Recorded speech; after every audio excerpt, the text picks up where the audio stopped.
So here we have a PlayStation 5 that recently stopped working, which is really odd. I still have my original PlayStation 2 and PlayStation 3. They still work.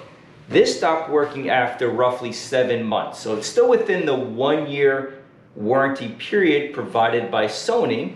But I just wanted to shoot a video showing from beginning to end in case you do own a PS5 or maybe you're a parent, you're not too sure how to do this entire process.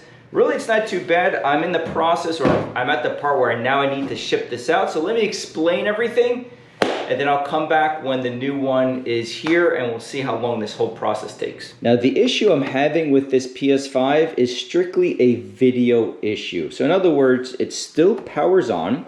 The LED lights still turn on. I believe it's blue at first, then solid white. There's no damage anywhere, but I don't see anything on the television screen. So the HDMI out is not sending the signal. I've tried different cables. I've tried even different televisions. Nothing is working. So something is certainly going on.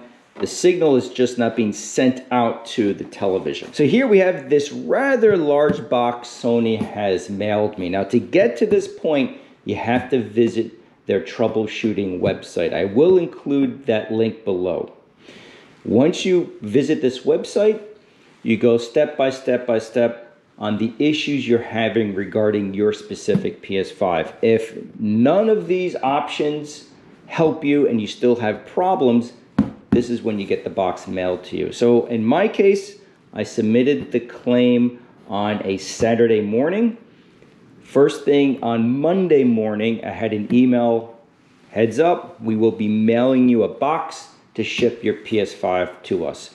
And I received this on Wednesday. So figure 2 to 3 days for you to get this box. Again, I am within the 1-year warranty period. My guess is if you have trouble outside that warranty period, you can still submit a claim, but you're paying out of pocket. That's my guess on how that would work.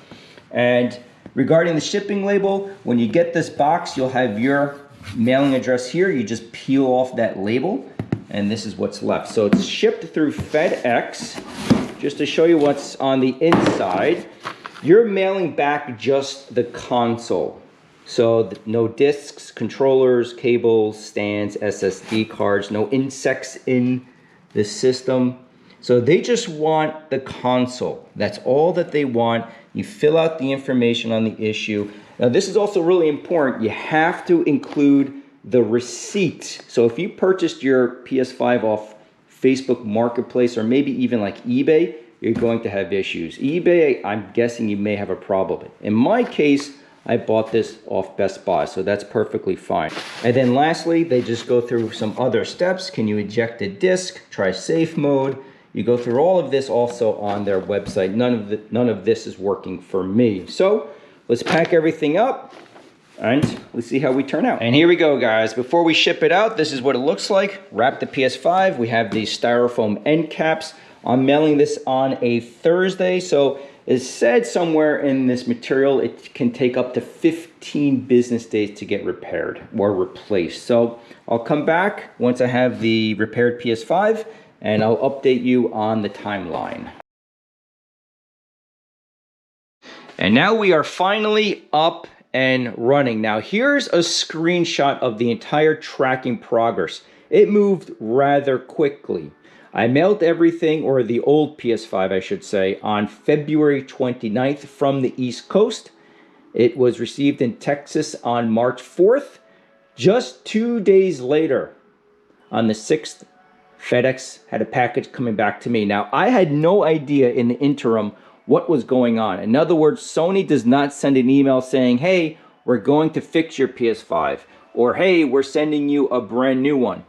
No idea. I just had a text message from FedEx saying, make sure someone is home because you have to sign for the PS5 when they deliver it. They will not just drop it off in the front. Someone must be home. Fortunately, because it's FedEx, they did deliver it on a Sunday. So not too bad, the whole process rather easy. One thing to quickly note, as far as I can tell, it is a brand new PS5. My games are missing here. The Wi-Fi I had to set up again The pin number which I had to be set up again. So either it's a brand new PS5 or they just repaired it, wiped it clean, and I got everything back. So that's the whole process. Hope it's helpful, and thank you for watching.